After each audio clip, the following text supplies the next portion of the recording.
Good morning students. आज हम लोग हिस्ट्री के नेक्स्ट टॉपिक अस्थाई बंदोबस्त या परमानेंट सेटलमेंट के बारे में पढ़ेंगे। अस्थाई बंदोबस्त या परमानेंट सेटलमेंट को अनेक नामों से जाना जाता है। इसे मालगुजारी व्यवस्था, जागीरदारी व्यवस्था या विस्वेदारी व्यवस्था भी कहा जाता है। इस व्यवस्था को लागू किए जाने के पूर्व ब्रिटिश सरकार के समझ यह समस्या थी कि भारत में कृषि योग्य भूमि का किसे मालिक समझा जाए। सरकार राजस्व चुकाने के लिए अंतिम रूप से किसे उत्तरदायी समझे तथा लगान की रकम, उपज का कितना हिस्सा रखा जाए। इन सब समस्याओं के समाधान करने के लिए 1786 ईस्वी में लॉर्ड कॉर्नवालिस को भारत का गवर्नर जनरल बना के भेजा गया, जिसने जेम्स ग्रांट और सर जॉन सॉल्क से राजस्व व्यवस्था के लिए विचार विमर्श किया और 1790 ईस्वी में 10 वर्षीय व्यवस्था लागू की। 1793 ईस्वी में इसी 10 वर्षीय व्यवस्था को अस्थायी करके बंगाल, बिहार और उड़ीसा में लागू कर दी गई। कालांतर में इस व्यवस्था को उत्तर प्रदेश के बनारस खंड और कर्नाटक के उत्तरी भागों में भी लागू किया गया। अस्थायी बंदोबस्त ब्रिटिश साम्राज्य के मतलब उस समय भारत में ब्रिटिश साम्राज्य का जो हिस्सा था उसके 19% भागों पर लागू किया गया। इसमें जमींदारों को मालगुजारी के रूप में एक निश्चित आय सरकार को जमा कराने के लिए माना गया। इस व्यवस्था में, जागीरदारी व्यवस्था में, जमींदार किसान से वसूले गए कुल हिस्से का 10/11 भाग सरकारी राजस्व में जमा कराएगा और 1/11 भाग जमींदार अपने खर्च और कर्तव्य निर्वहन के लिए अपने पास रखेगा। इस व्यवस्था में एक नियम यह भी था कि जो जमींदार निर्धारित तारीख के सूर्यास्त होने तक यदि लगान की राशि वसूली गई राशि राजस्व सरकारी खजाने में जमा कराने में असमर्थ रहेगी, उसकी जमींदारी को नीलाम कर दी जाएगी। दैवीय प्रकोप के समय, मतलब जब भूकंप या फिर अकाल, सूखा, ऐसी स्थिति में भी लगान में कोई छूट नहीं दी गई थी। ये थी इसकी स्वरूप। अब इस व्यवस्था को लागू करने के क्या कारण थे? तो इस व्यवस्था के लागू करने के बहुत सारे कारण थे जो निम्नलिखित है। ये जो निम्न है, पहला, सरकार को मानना था कि इस पद्धति से उसकी आय में वृद्धि होगी और एक निश्चित आय सरकार के खजाने में आनी प्रारंभ हो जाएगी। ये इसका पहला कारण था। दूसरा कारण था कि कृषि के विस्तार होने से व्यापार में वृद्धि होगी।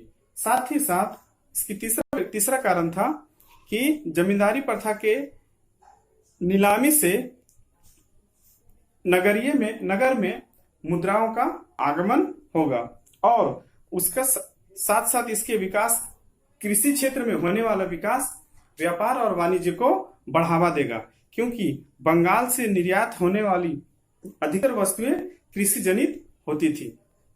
इसके साथ ही साथ अस्थायी बंदोबस्त को लागू करने के पीछे सरकार प्रशासनिक झंझटों से बच सकेगी, क्योंकि जमींदारों के माध्यम से राजस्व की वसूली अपेक्षाकृत आसान हो जाएगी और उसके राजनीतिक लाभ होने की आशा थी। इस व्यवस्था को लागू करने के पश्चात एक ब्रिटिश समर्थक जमींदार का वर्ग भी तैयार हो जाएगा।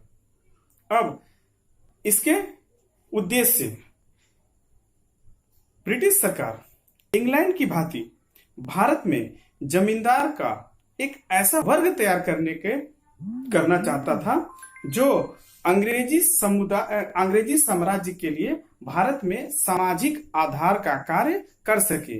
भारत में कंपनी के फैलते साम्राज्य के मद्देनजर अंग्रेजों ने महसूस किया कि भारत जैसे विशाल देश में नियंत्रण बनाए रखने के लिए उनके पास एक सामाजिक आधार होना जरूरी है जो अंग्रेजी सत्ता को सामाजिक सुदृढ़ता प्रदान करे। इसलिए अंग्रेजों ने जमींदार का एक ऐसा वर्ग तैयार किया जिसने कंपनी के लूट खसोट में एक छोटा सा हिस्सा लेकर उसके सामाजिक आधार को मजबूत किया। इसका दूसरे उद्देश्य था कि कंपनी की आय में वृद्धि करना, चूंकि भू राजस्व कंपनी की आय का प्रमुख साधन था, अतः वह अधिक से अधिक भूख राजस्व से सरकारी खजाने को भरना चाहती थी।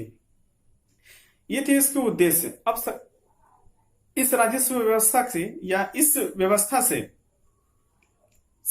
स्थायी व्यवस्था से किसे लाभ किसे हानि हुई या कितने लाभ कितने हानि हुई। तो सबसे पहले लाभ में सबसे पहला हुआ जमींदार। इस व्यवस्था से यदि किसी को लाभ हुआ तो वह सबसे अधिक लाभ जमींदारों को हुआ। जमींदारों की आय में अकल्पनीय वृद्धि हुई एवं उसके सुख समृद्धि का विस्तार हुआ।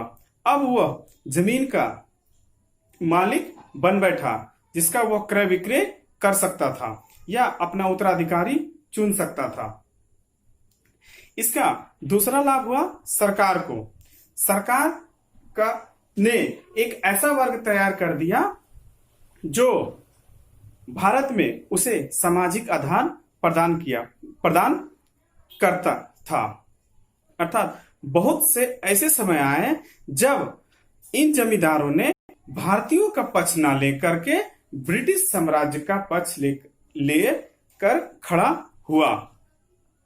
ये सरकार को, इसके साथ ही साथ सरकार को प्रतिवर्ष राजस्व की एक निश्चित राशि प्राप्त होने लगी। इससे सरकार की आय निश्चित हो गई और सरकार को वार्षिक बजट बनाने में सहायता प्राप्त हुई। साथ ही साथ कंपनी के कर्मचारियों को राजस्व वसूली के काम से मुक्ति मिलने पर वे अपने प्रशासनिक कार्यों में अधिक से अधिक ध्यान दे सके और प्रशासनिक कार्यों पर खर्च होने वाला रकम कम हो गई। अब अन्य को क्या लाभ हुआ। राजस्व में वृद्धि की संभावनाओं को देखते हुए जमींदार वर्ग कृषि में रुचि लेने लगे, जिससे कृषि की उन्नति की संभावना बढ़ गई। इसके साथ साथ कृषि की उन्नति के होने के साथ साथ व्यापार और वाणिज्य में भी उन्नति होने लगी। जमींदारी से न्याय व्यवस्था को छीन ले गई ताकि वे कृषि कार्य में अधिक से अधिक ध्यान दे सके। ये थे इसके लाभ और इसके हानि। राजस्व परमानेंट अस्थायी बंदोबस्त व्यवस्था से यदि किसी को हानि हुई तो वह सबसे हानि उठानी पड़ी किसानों को। उनके परंपरागत अधिकार और खेत छीन लिए गए। किसानों को